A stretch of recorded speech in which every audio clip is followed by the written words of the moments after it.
You've touched on a really good point that I've spent a long time thinking about this, and I've come to the realization that self-defense jiu-jitsu gyms are teaching people how to grapple and defend themselves against the untrained person. Yeah. And the untrained person never gets better. Yeah. Because they're untrained. Yeah. Generally speaking. Yes, this is true. 10 years ago, they were untrained. Yeah. 20 years ago, they were untrained. Yeah. Next year, they'll be untrained. Welcome to the Partisan Podcast. I'm Ben. This is George. And today we're discussing, is jiu-jitsu the best martial art for self-defense? What are your thoughts, George? Is it? I think it kind of is. It kind of is. Controversial answer. That's not controversial at all. Is it not controversial? Really? I think so, yeah. Well, I would generally not expect me to say yes. I would not expect you to say yes either, but let's talk about it. Well, the reason for my answer is, realistically, jiu-jitsu is something that you can actually train for often and for long periods of time. Mm-hmm. And ultimately, that's exactly what I would look for in a good self-defense system. Because usually when we think of self-defense, we're thinking of, punching, kicking, things like this. But how often do you actually get to practice those and spar? I mean, some people might spar, like once a week? Maybe some people do 5 days. I don't know if is that a normal thing for... With a striking martial art? Yeah, I mean, most striking martial arts that I know of, you spar once a week, right? Well, there's a spectrum of striking martial arts. You've got basically non-contact, certain forms of taekwondo and karate, and other, I guess, kung fu style martial arts. Now, some of these, before people get upset, some of these martial arts do have contact and they do spar, but let's be honest, a lot of them don't. Yeah. That's one side of the spectrum. The other side of the spectrum, you have certain styles of boxing and kickboxing and Muay Thai, where some gyms would spar quite often, like maybe 2 or 3 times a week, hard sparring. I would say so. Well, it depends on the gym, right? It depends on if is it a box fit gym where these members are coming in just to get a cardio workout? Is it a boxing gym where they breed competitors, they have fights all the time, they have smoker fights where people are actually fighting in the gym? There's a huge spectrum. Right. But I think it depends. That's very fair. What comes to mind for me is just the being used to the conflict. Whereas, if you're practicing some kind of martial art where you're not actually confronted with that scenario over and over again to have that exposure therapy. Yeah. I feel like it just makes it very difficult to actually get used to that kind of force or that kind of energy coming at you. If we're looking at, let's leave jiu-jitsu aside for a moment and talk about like the striking martial arts, because you have an interesting point where to me it seems like if we're looking at the other striking martial arts, like we said, on a spectrum, some of them have too much confrontation and too much violence where people would be scared off.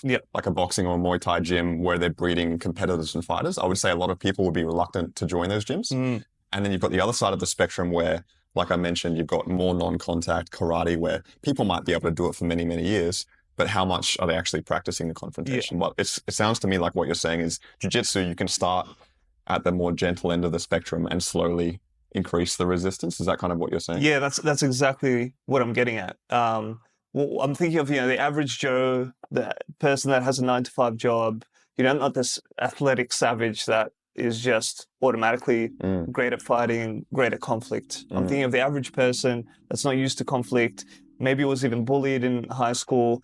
They might have a complex about it. I can just see jiu-jitsu as the best form to get them into that kind of, or being comfortable in that kind of environment. But ultimately, that's a very broad statement, very general statement. Yes. Have you had experience in terms of learning self-defense in a class where you felt it was kind of a waste of time? Have I ever? No, I've actually written a pros and cons list here. Oh, really? If you'd like to share it. Funny enough, we actually had the same idea on the pros we didn't discuss this beforehand. One of my pros is that it's two pros that kind of come together as why jiu-jitsu, an argument to why jiu-jitsu could be considered the best martial art for self-defense. The first is it's accessible to a lot of people, regardless of physicality, right? Which we kind of touched on. Yeah. The second being that it can be trained for a long time safely. So you talked about that as being one of the main points why it's an effective martial art for a lot of people, which I like a lot. I'll touch on one of the cons that I've experienced and witnessed in certain gyms, particularly gyms that market themselves as self-defense gyms, is often they practice techniques that I would not consider realistic. Right. And the reason why I don't consider them realistic is because, one, there's no evidence of them ever working. If there is, I haven't seen it. Yep.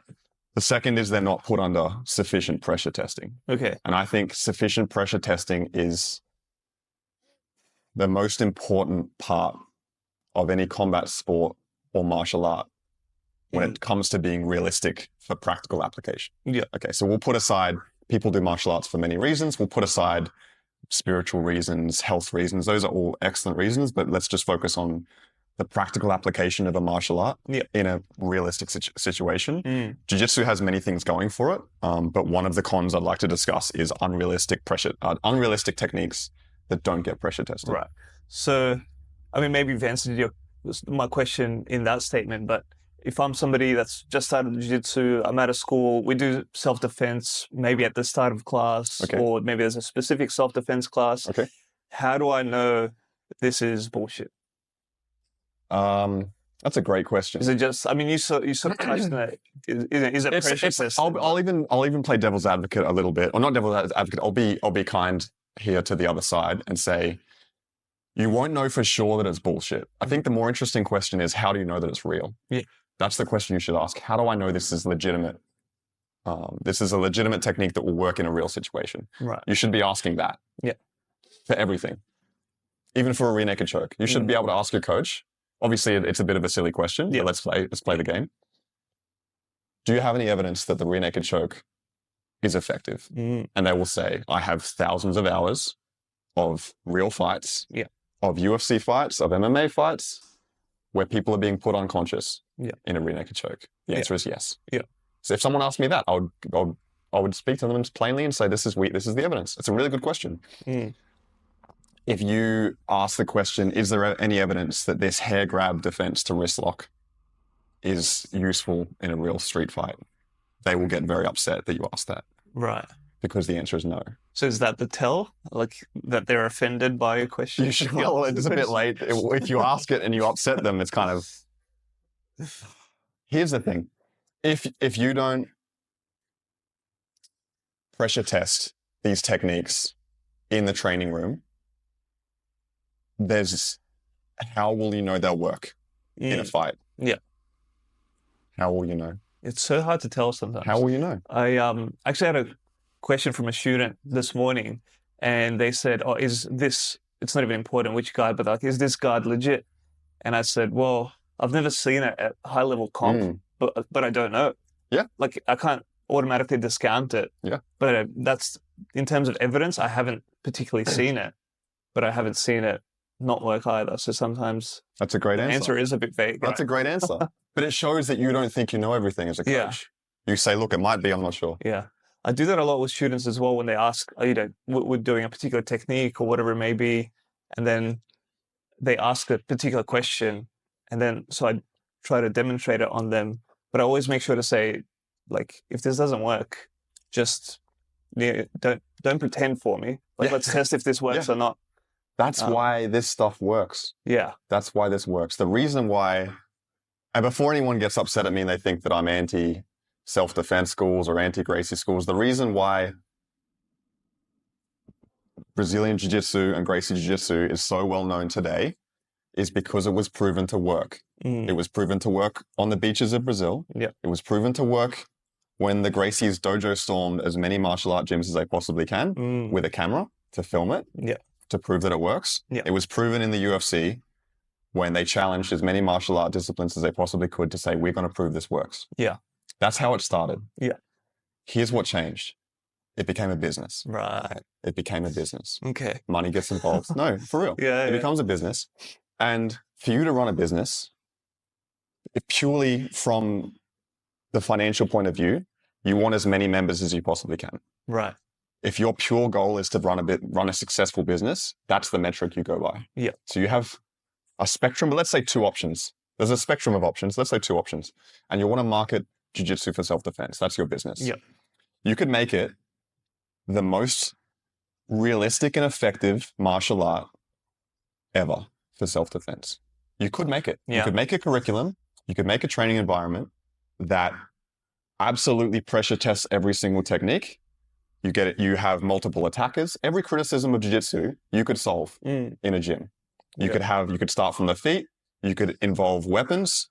You could involve knife defense training. You could put gloves on and have people train with strikes. Yeah. You could have people jump out from a corner and startle you. You could have people pretend to assault your girlfriend and you have to de-escalate the situation. That's what that gym would look like. Right. How many members do you think that have? I feel like you're describing Krav-Maga. Let's not get down the Krav-Maga rabbit hole. That's for another episode. I had multiple attackers. No. Okay, that's another episode entirely. But do you understand my point? Yeah, I do. Do you understand my point? I do. You wouldn't have many members. Yeah. If you train this the way, and here's the thing, remember what I'm saying. This is as realistic as it possibly can be to prepare you for a street fight, which means it will suck. Right. The training will suck. Yeah. It's shit. Yeah. Think about, and this is why people are so obsessed with Navy SEALs, with Army commandos, with their training where they bring in 100 of the fittest guys they possibly can and they whittle down to about 6. Because those are the guys, and that's the training needed to do the shit in real life. Yeah. You start with 100, you end up with 6. Yeah. And that's starting with the fittest guys. That's not starting with general population. Yeah. So the same thing would happen if you made a very realistic self-defense gym. Yeah. Okay.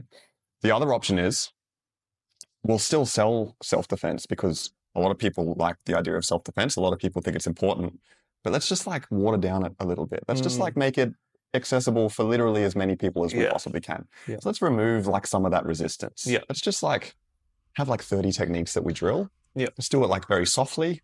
Like you throw your punch, your overhand right, and you duck under it. And that's just what we do. Yeah. And people come and they feel good and they get a workout. They pay us money. Yeah. Which is the main part. Yeah.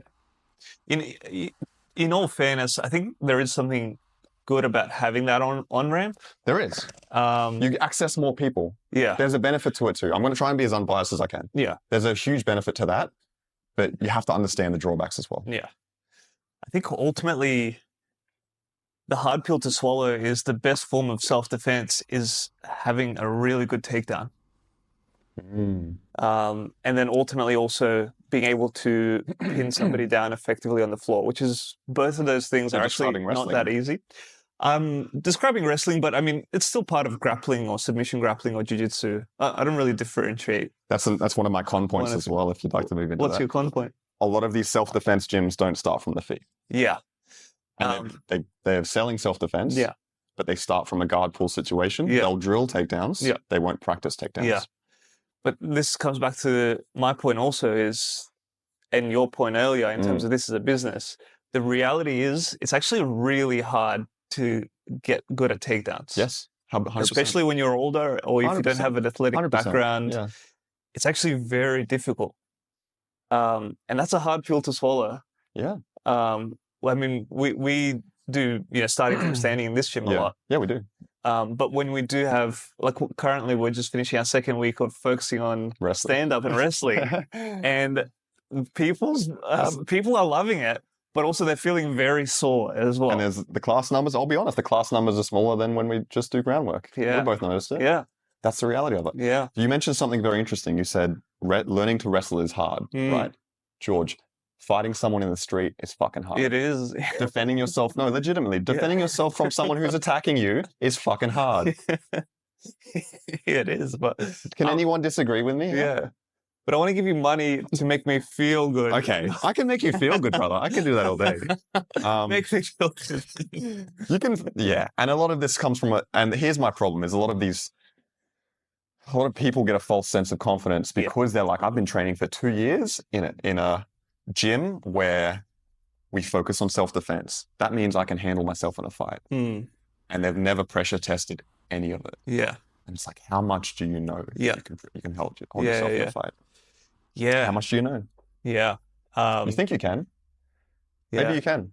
But how much do you know? Maybe that's another hard pill to swallow is it's actually great for self-defense, but it's actually like, 1 year, 2 years is not enough. It's actually going to take quite a few years. Yeah. 1 year, maybe you can handle an 80-year-old.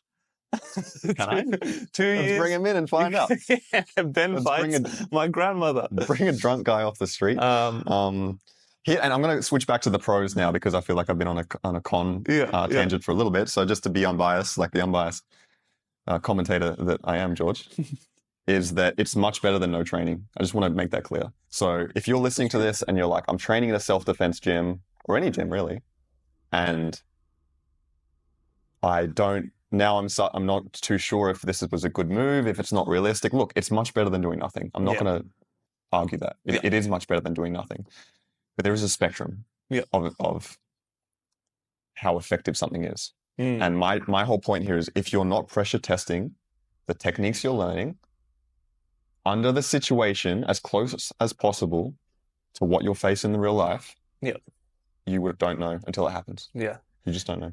Yeah, my biggest fear is I'll get into a fight, it'll be on concrete, and then I'll get to crab ride and do a face roll. That's if you film that, bro, we're going to have to work again a day in our lives. But then like my forehead, there'll be some blood. We can go off on another tangent as well if you like, because a lot of these, here's the problem I have.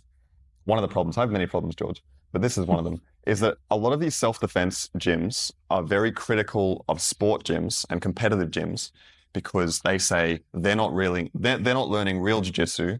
That stuff won't work in the street. Only my stuff works in the street. Okay? Because they see someone like a Levi Jones Leary, practicing crab rides and bolos and De La Hiva, and they go, that won't work in the street. I do fundamental jiu-jitsu and it will work in the street.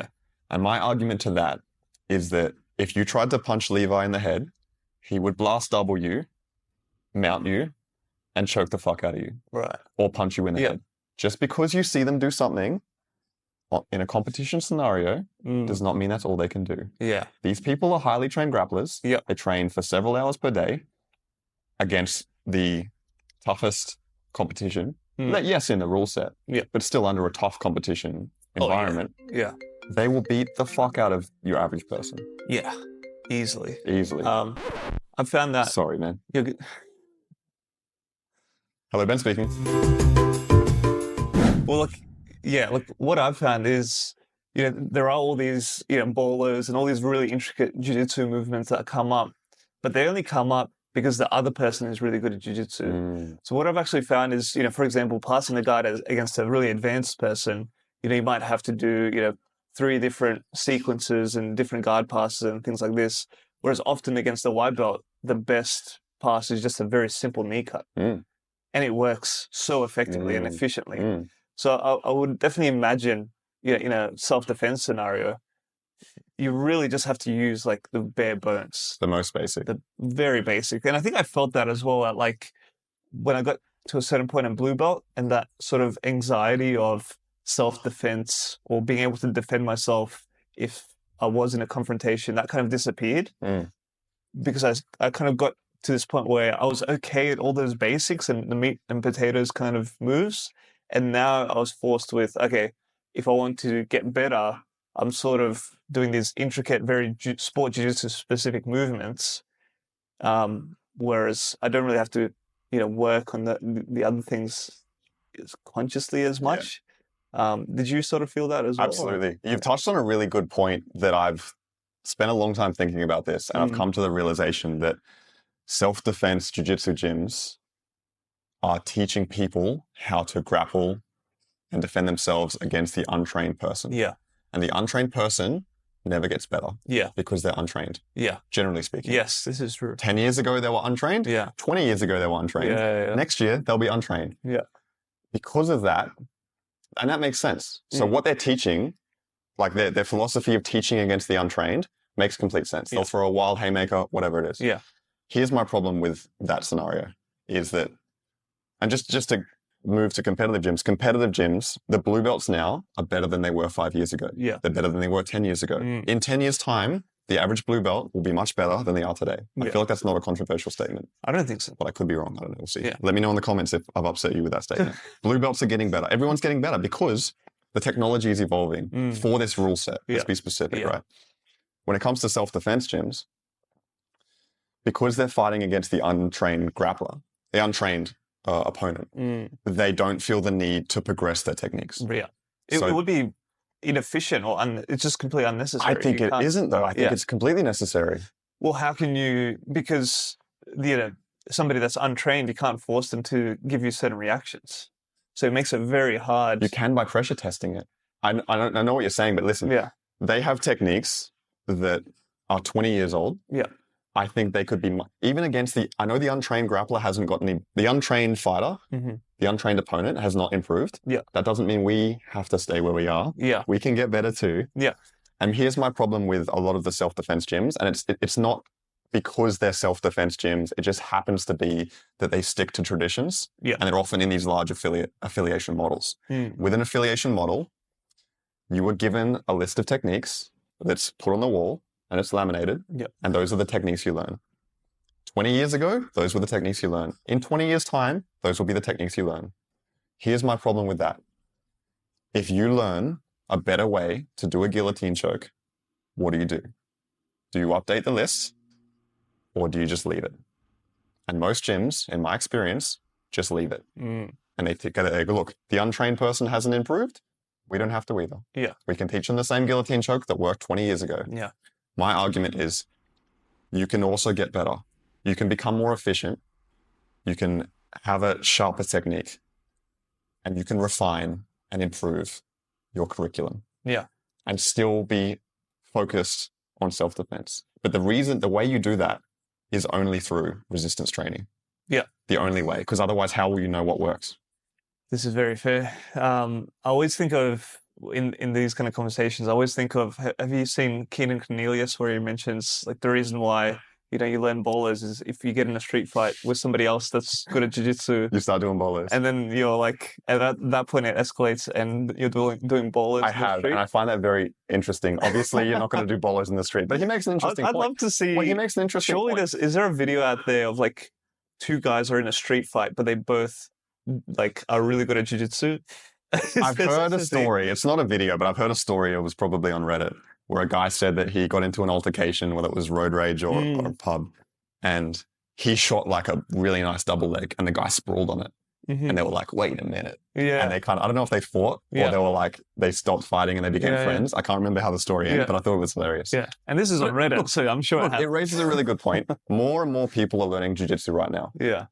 And there's no magic wand that stops assholes from learning jiu-jitsu. Okay, can we also agree on that? Nothing stops a very bad person coming into your gym and learning jiu-jitsu and getting drunk and using it. But they don't think about this. So if that person fights you, what are you going to do? Yeah. What are you going to do? And look, it's unlikely, but it's becoming more and more likely each week, each month, each year. That if you happen to fight someone, they might know jiu-jitsu, they might know wrestling, they might know boxing. What do you do? It's tough, man. You do ballers. You barren baller them. Crab ride face roll. Crab ride face roll would be a good idea. So one more con, and I've kind of touched on this already, but if you are listening to this and you say, my gym's good though, my gym, we do this and this and this, I know my gym's legit. Okay. Ask yourself, if you're training specifically for self-defense, how often per week, per month, per year are you giving your friend some boxing gloves and saying, punch me in the head? Punch me in the head. Yeah. And so if you are, complete kudos to you. Like legit. Very good. I love it. Yeah. If you're practicing every week, you're going into the gym and you're saying, I'm training for this reason. I want to be able to defend myself on the street. And this is how I practice. I only use techniques that I can pressure test and prove that they work.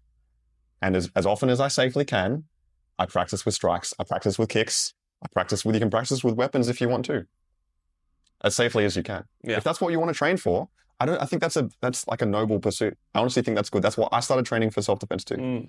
I don't think training for self-defense is a problem. Yeah. I think that as we transition from the Gracies beating the shit out of people on beaches, dojo storming karate guys and beating the shit out of them, beating the shit out of people in the octagon, as we've transitioned into a business model with affiliations and marketing and sales and all these things that businesses need, it's become watered down to the point where it's still better than nothing.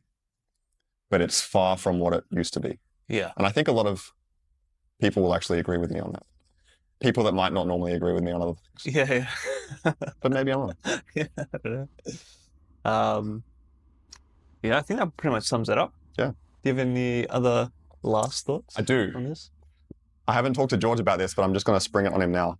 I have a request. If you disagree with anything that I've ever said, I would like to have a discussion with you on the Partisan podcast and get the other side of the argument. Because I'm really big on open communication, and I think it's healthy to be able to discuss different ideas and opinions and still have a mutual respect with the person that you're talking to. Yeah. So if you'd like to, shoot us a message. You can come here. We can talk about whatever you like. We can post the whole thing unedited. We can pick a topic, and I think it would be really interesting. So you're looking for somebody that's Conflict. a big... I'm not going to fight anyone. Don't come and fight me. That happens enough. Just chill out on the challenges for a minute. Get really drunk. Get really drunk. Into the gym. Yeah, I mean, that video did really well. Yeah. But aside from that, no, for real. If you disagree with anything that I've said, then come and change my mind. And here's the thing. I change my mind all the time. All the time. Yeah. I'm often wrong. I've changed my mind about 6 times during this conversation. I'm glad you have. I'm glad you have. Hopefully someone else has too. But yeah, if you'd like to come and chat, please come down. 381 Anzac Parade, Kingsford. Look, it's public information anyway. They can Google it. It's fine. But shoot us a message on the Partisan Grappling Instagram page. If you'd like to have like a debate or a discussion, we're looking for guests anyway on the podcast, so it'd be interesting. Yeah, reach out. Like, comment, subscribe. Peace.